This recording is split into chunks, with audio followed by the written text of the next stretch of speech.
Namens het Heemkundig Genootschap in Casteraaij werd de zaterdag met een kolonne en afgevaardigden van de basisscholen op 3 plaatsen stilgestaan en bloemen gelegd voor de gesneuvelde soldaten in 1943. Ja, wij vinden sowieso bij dergelijke gelegenheid, 75 jaar geleden, dat je dan in ieder geval toch aandacht moet besteden aan de mensen die hun leven opgeofferd hebben voor onze vrijheid. En we hebben daar uitgebreid over gesproken binnen het Heemkundig Genootschap van Casteraaij. En wij vinden het ook heel belangrijk dat dit overgedragen wordt aan de jeugd. Vandaar dat we ook de schooljeugd erbij betrokken hebben. Die mogen vandaag de vlaggen vasthouden, brengen een vlaggenhulde. Er is een van de basisschoolleerlingen die leest een gedicht voor. Of zelfs op locatiecenter 2 die dat doen. Dus we hebben een aantal leerlingen hebben er ook bij kunnen betrekken.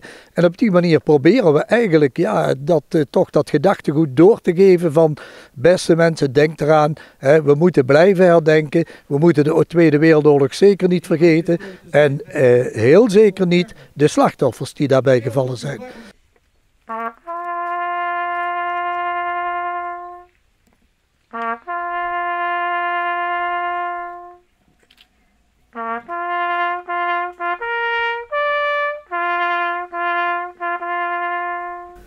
Al wandelend of fietsend zijn de 3 monumenten in Casteraaij te bezoeken, om even stil te staan bij de gebeurtenissen van toen en van nu.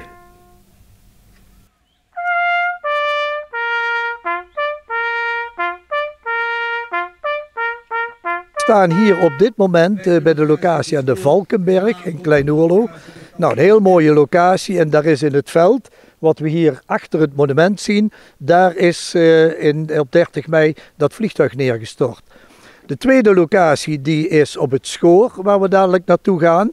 Het Schoor dat ligt op de grens van Leunen en Casteraaij.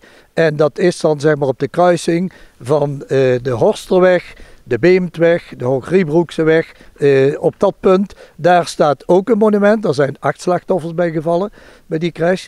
En dan hebben we de derde locatie, die ligt bij de Casteraaijse Berg, zeggen wij altijd. Dat is de kruising Lollebeekweg met de Meeterikseweg en de Oosterbosweg. Daar staat ook een kapelletje bij. En er staat op alle 3 de locaties staat een informatiebord. Daar kunnen de mensen helemaal lezen wat er eigenlijk op die locatie bij die crash gebeurd is. Dus de mensen kunnen daar op hun gemak verpozen, even tot bezinning komen en even tot zich door laten dringen wat daar in 1943 gebeurd is. Waarom was er oorlog?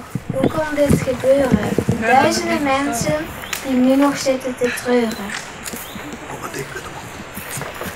Mensen moesten onderduiken of vluchten uit hun eigen land. Kinderen vroegen aan hun moeder, mam, wat is er aan de hand? Er klonken geweren en gegil. De oorlog was begonnen.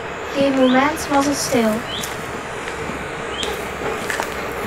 Nu, zoveel jaren later, zijn de mensen nog steeds bang. Heeft de angst hen nog steeds in bedwang. Wij herdenken nog altijd de doden die gevallen zijn toen. Nu snap ik waarom we dit nog steeds doen. Oorlog, een strijd vol verdriet en pijn. Nu maar hopen dat het nooit meer oorlog zal zijn. Echte vrijheid komt van binnen. Blijf lachen, heb lief, laat los en speel. Vrijheid, dat is vast fijn.